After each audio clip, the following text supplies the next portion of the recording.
Hello students, कैसे हैं आप।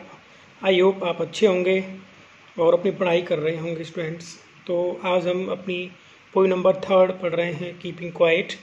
आप अपनी बुक निकाल सकते हैं और उसमें साथ साथ पढ़ सकते हैं। तो अबाउट द पोइट के बारे में पढ़ लेते हैं। कीपिंग क्वाइट आप जानते ही हैं कि चुपचाप रहना, चुप रहना, तो शांत रहना, मौन रहना। पैब्लो नेरूडा के बारे में पढ़ते हैं स्टूडेंट्स। ये इनकी पोइट हैं। 1904 to 1973 is the pen name of Neftali Ricardo Reyes Basoalto. ये इनका पूरा नाम है, Neftali Ricardo Reyes Basoalto, who was born in the town of Parral in chilli. Chilli देश के पेरल नामक नगर में इनका जन्म हुआ था। आपको पैब्लो नेरूडा याद रखना है स्टूडेंट्स। तो Neruda's poem are full of easily understood images. जो इनकी जो पोइम है वो बहुत ही आसानी से समझी जा सकती हैं। एक इमेज बनती है जब हम पोइम को पढ़ते हैं, तो एक इमेज हमारे दिमाग में बनती चली जाती है students, which make them no less beautiful. जो उनकी कविता को कम सुंदर नहीं बनाती है, अर्थात बहुत ब्यूटीफुल बनाती है। He won the Nobel prize for literature in the year 1971। 1971 में उनको नोबेल प्राइज़ मिला लिटरेचर के लिए। In this poem Neruda talks about the necessity of quiet introspection. इस पोइम में नेरूडा ने इस बात पे आवश्यकता पे गौर किया है कि इंट्रोस्पेक्शन का मतलब है जो आपके अंतर्मन है उसका विश्लेषण करना, उस पर ध्यान हमें अपने अंतर्मन पे विश्लेषण करने की आवश्यकता है। Creating a feeling of mutual understanding, और हमें एक म्यूचुअल अंडरस्टैंडिंग, जो ऐसी अंडरस्टैंडिंग जो बिना कहे समझी जा सकती है अमंग ह्यूमन बींग्स, लोगों के बीच में। तो इट्स अ वेरी इंपॉर्टेंट और बहुत ही बढ़िया पोइम है students.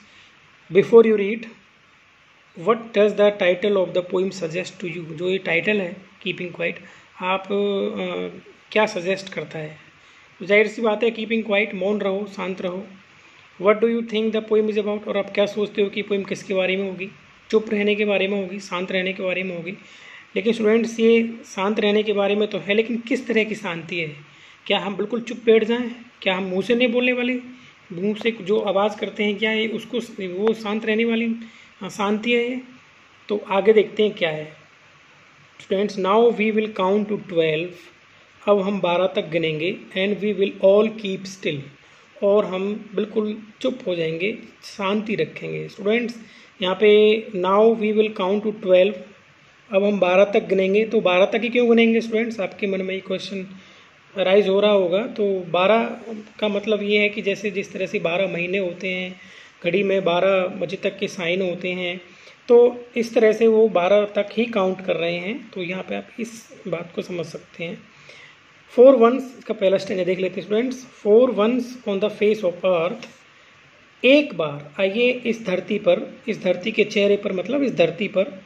Let's not speak in any language, किसी भी भाषा में बात नहीं करें, यानी कि चुप हो जाए, हम कोई बात नहीं करें किसी से भी। लेट्स स्टॉप फॉर 1 सेकेंड, आओ 1 सेकेंड के लिए चुप हो जाएं। And not move our arm so much, और अपने हाथों को, अपनी भुजाओं को ज़्यादा नहीं चलाएं। इससे क्या मतलब है स्टूडेंट्स, इसका मतलब है स्टूडेंट्स है इसका मतलब ये है कि हम कोई काम ना करें, यानी चुपचाप बैठ जाएं स्टूडेंट्स। लेकिन इसका मतलब ये नहीं है कि बिल्कुल चुपचाप बैठ जाएं। आगे कवि इस बात को स्पष्ट करता है। पहले इन स्टेंजाज को पढ़ लेते हैं।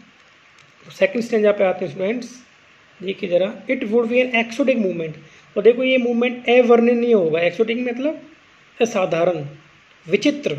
ये एक विचित्र मूवमेंट होगा कि जब सब कुछ शांति से बैठे होंगे, कोई काम नहीं कर रहा होगा। आप इमेजिन करना कभी कि अगर कोई काम नहीं करेगा, कोई बसें नहीं चलेंगी, कोई ट्रक नहीं चलेगा, या कोई ऑटो नहीं चलेंगे, कोई साइकिल, मतलब सड़कें बिल्कुल खाली रहेंगी, तो आपको कैसा मूवमेंट लगेगा ये। जैसे कि अब इस दौरान आपने देखा होगा, मार्च से और अप्रैल के बीच में जो लॉकडाउन लगा था कोरोना के दौरान, तो वो एक एक्सोटिक मूवमेंट था। यहाँ पे कोई नहीं था वहाँ पे, लेकिन ये तो मजबूरी थी हमारी।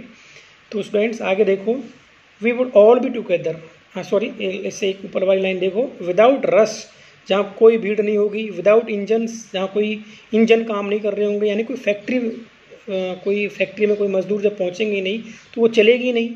कोई इंजन नहीं काम करेंगे, कोई जैसे आपके वाहन है, कोई व्हीकल है, कोई नहीं चलेगा। तो ये सब कुछ कैसा रहेगा, एक्सोटिक मूवमेंट रहेगा students. We would all be together, और हम सब एक साथ हो जाएंगे। किस तरह से एक साथ हो जाएंगे, इन ए सडन स्ट्रेंजनेस, अचानक से आई इस अजीबपन के कारण हम सब इकट्ठे हो जाएंगे, एक साथ एकता के सूत्र में बंध जाएंगे। तो कौन सा एकता का सूत्र हो गया? मौनता का। किसका हो गया? मौनता का जो सूत्र में हम बंध जाएंगे, क्योंकि तुम भी चुप, मैं भी चुप और सामने वाला भी चुप, इधर उधर सभी जगह शांति छाई हुई है स्टूडेंट। तो इस तरह से हम सब एक हो जाएंगे शांति के मामले में। नेक्स्ट देखते हैं ज़रा, फिशरमैन इन द कोल्ड सी। अब जब कोई काम करने के लिए घर से निकलेगा ही नहीं तो फिर क्या होगा? फिशरमैन इन द कोल्ड सी, ठंडे सागर में जो फिशरमैन है, जो मछली पकड़ने वाले हैं, वुड नॉट हार्म वेल्स, वो वेल मछली को परेशान नहीं करेंगे, क्योंकि जब वहाँ पे वो नाव में जाते हैं तो वेल्स मछली को परेशानी होती है।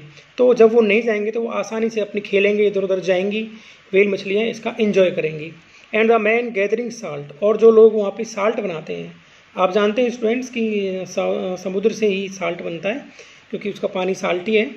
तो वहाँ पे जो मैन जो नमक इकट्ठा जो नमक बनाते हैं students, would look at his hurt hands, उनके हाथ घायल हो रहे होते हैं स्टूडेंट्स। तो जब वो नहीं जाएंगे वहाँ पे तो अपने घायल हुए हाथों की वो क्या करेंगे? देखभाल करेंगे, अच्छे से उनमें मल्लम पट्टी करेंगे ताकि वो सही हो जाएं। तो डियर स्टूडेंट्स, इस वीडियो में हम यहीं तक कर रहे हैं इस पोइम को, कीपिंग क्वाइट को। तो ये हमने 3 स्टेंजास की पढ़ लिए हैं। तो आपको समझ में आया होगा।